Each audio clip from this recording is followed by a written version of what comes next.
Roberto Durán didn't just fight, he punished. Every punch was a threat. Every round, a war. With fists like stone and eyes that burned through opponents, Manos de Piedra wasn't just a nickname. It was a warning. He wasn't aggressive. He was merciless. Not just a champion, a storm in gloves. A four-division world champion, feared across 5 decades. He didn't box to win. He boxed to break. His style was violence. His reputation? Untouchable. And outside the ring, he lived just as loud. $1 million purses, tailored suits, vintage cars roaring through Panama. He didn't follow the spotlight, it followed him. So, before we dive into the chaos, the glory, and the wild legacy of one of boxing's most ruthless icons, drop a like, subscribe, and smash that notification bell. Because this isn't just a fight story, it's the legend of Roberto Durán. June 16, 1951. Deep in the heat of Panama, a storm was born, and the boxing world would never be the same. Roberto Durán didn't ask for greatness. He demanded it, with fists forged in fire and a spirit that refused to break. Over a career that stretched across 5 decades, he became more than a fighter. He was a movement, a menace, a myth in motion. They called him Manos de Piedra, hands of stone, not just because of the way he hit, but because of the way he endured. He didn't outbox opponents. He overwhelmed them, mentally, physically, spiritually. His legend ignited in the lightweight division, where he ripped through contenders to claim the undisputed crown. But he wasn't content with just ruling one weight class. He climbed higher, welterweight, light middleweight, taking 4 world titles across 4 divisions. And along the way, he didn't just collect belts, he hunted legends. None more iconic than Sugar Ray Leonard. Their clash in 1980 wasn't just a title fight, it was a cultural war. And when Durán walked away victorious, he wasn't just a champion, he was a king. Through 119 fights, with 103 victories and 70 knockouts, he rewrote what longevity, power, and passion could look like in boxing. And when the world finally saw him step away after a devastating car crash in 2001, he wasn't remembered as a man who retired. He was remembered as one who had conquered. Today, his name still echoes in gyms, arenas, and highlight reels across the globe. His net worth, estimated at $3 million, is modest compared to modern superstars, but stands as proof that his impact goes far beyond money. He left an imprint on the soul of the sport itself. To understand him, we have to go back. Before the fame, before the belts, to the streets that taught Roberto Durán how to survive and how to strike. He didn't arrive in the boxing world with gold medals or an untouchable amateur record. In fact, he lost his first 3 amateur bouts, by most accounts, a dismal start. For anyone else, that would have been the end. But for Durán, failure wasn't a full stop. It was a spark, a challenge, fuel.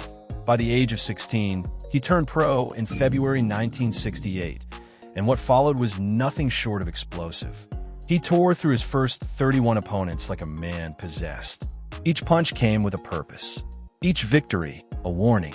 Victories over future and former champions like Ernesto Marcel and Hiroshi Kobayashi announced his arrival on the world stage. But it was 1972, under the lights of Madison Square Garden, that Durán stepped fully into legend. That night, he faced Scotland's Ken Buchanan for the WBA lightweight title. A 2-1 underdog. He didn't wait to make his intentions known. Just 15 seconds into the first round, Buchanan hit the canvas. For the next 12 rounds, Durán hunted him with relentless aggression. Then came the infamous 13th. As the bell rang to end the round, Durán threw a few extra punches. The referee stepped in to break them up. An awkward scuffle followed, and Buchanan collapsed, clutching himself in agony.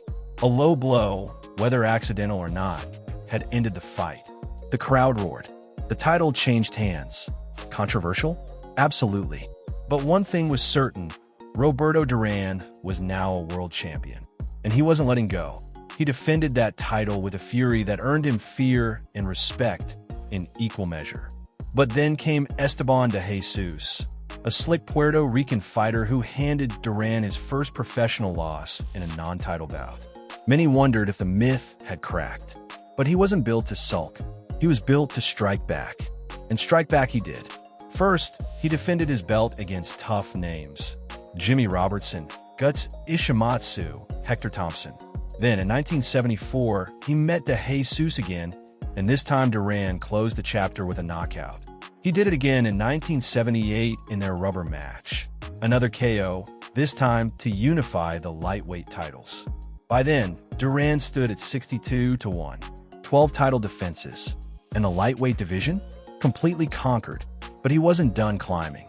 He moved up to welterweight, taking on seasoned opponents like Carlos Palomino and Zeferino Gonzalez.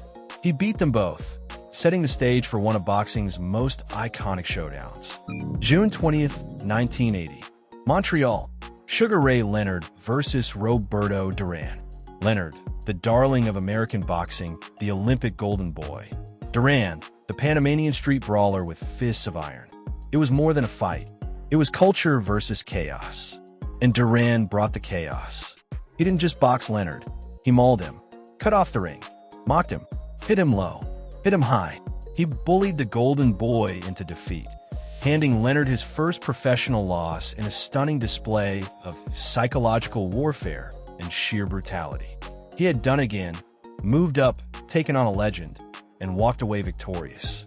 But just 5 months later, everything unraveled. In the rematch, Leonard flipped the script. He danced, he jabbed, he showboated, and Durán stopped. In the 8th round, he turned his back and walked away. The ref waved it off. No mas, he reportedly said, 2 words that would haunt his legacy. Durán denied ever saying it. His team insisted he simply didn't want to fight a clown. But perception stuck. The Iron Fist had seemingly quit mid-fight. The public backlash was immediate. Sponsors vanished. Headlines turned venomous. And Durán, humiliated, disappeared from the sport. For a while. Then, like he always did, he came back. This time at light middleweight. He suffered more setbacks, losing to Wilfred Benitez and, shockingly, to Kirkland Lang. Critics wrote him off. Too old, too slow, too undisciplined. But he thrived on being doubted. Teaming up with Bob Arum, he destroyed Jose Cuevas and lined up a shot at a 3rd world title. June 16, 1983. His 32nd birthday. Madison Square Garden. Davey Moore stood across the ring, young and undefeated. But youth wasn't enough. Durán battered Moore with body shots, broke him down, and in the 8th round, finished him. The crowd erupted into song, Happy Birthday, as Durán, bloodied and teary-eyed, became a 3-division champion. Later that year, he dared to take on Marvin Hagler, middleweight king and one of the most feared men in boxing. Durán broke his hand mid-fight, but still went the distance. He lost, but earned Hagler's respect and the crowd's admiration. He had gone toe-to-toe with greatness and refused to fall. But in 1984, he met his match. Thomas Hitman Hearns, the lanky, devastating puncher from Detroit. Hearns dropped Durán twice in the 1st round and again in the 2nd. Durán hit the canvas, unconscious before he landed. For the first time in his career, he had been knocked out. He retired. Again and again, he returned. In 1989, at 37, Durán produced one of the greatest performances of his career, defeating Ron Barkley for the WBC middleweight title. 11 brutal rounds, 1 thunderous knockdown, and a split decision that crowned Durán champion once more, now in his 4th weight class. The Ring called it Fight of the Year. It felt like something out of fiction. Later that same year, he faced Leonard for the 3rd and final time. Leonard won on points. But by the final bell, it was Leonard who wore the damage, cut, stitched, and bloodied.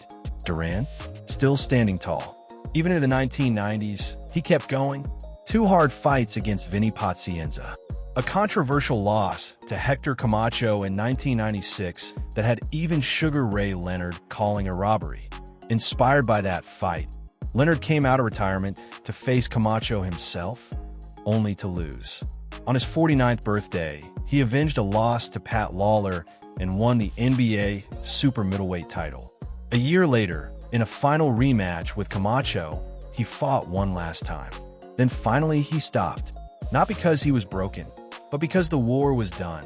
In all, he fought 119 times, won 103, knocked out 70, held titles in 4 weight classes across 4 decades.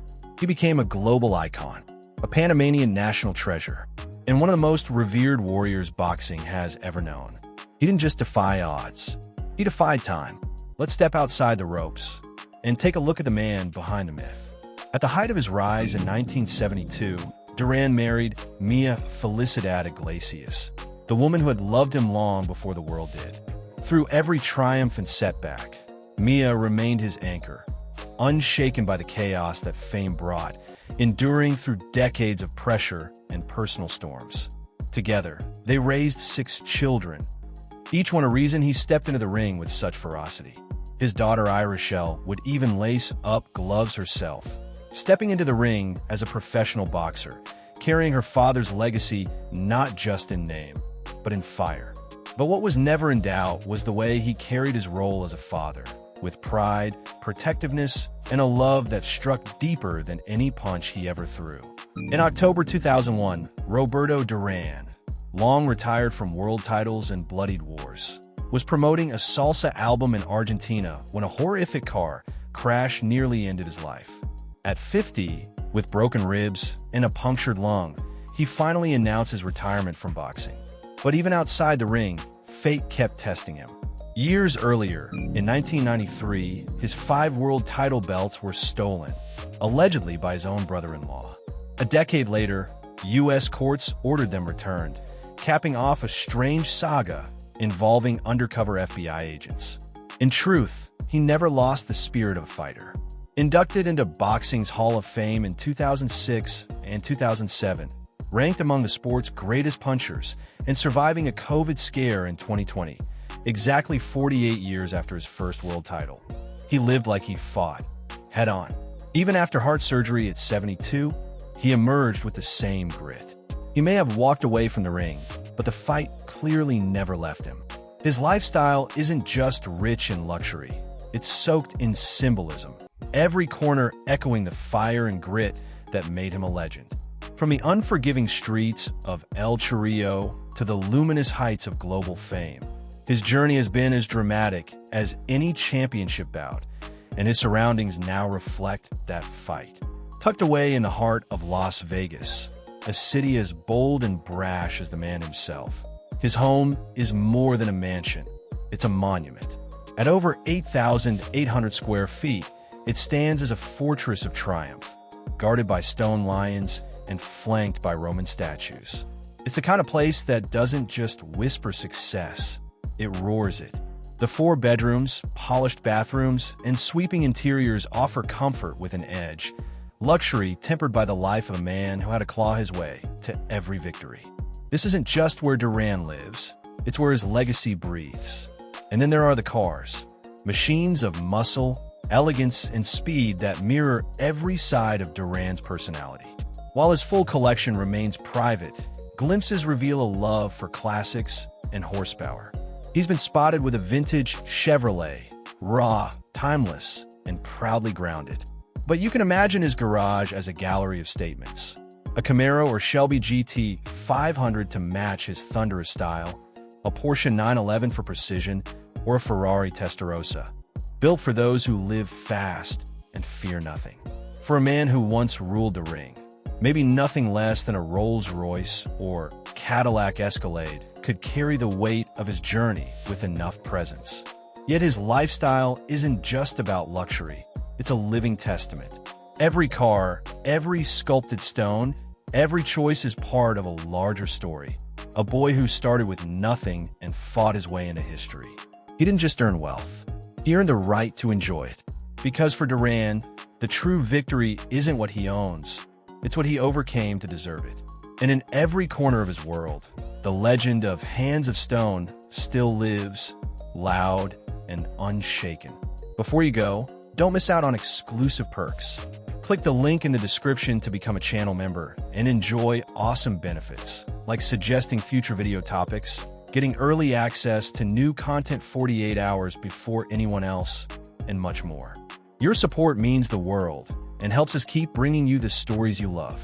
If you enjoyed this video, hit that like button, drop a comment, and subscribe for more amazing content. And while you're here, why not check out our deep dive into Felix Trinidad's video? Trust me, you won't want to miss it. Thanks for watching, and we'll see you in the next one.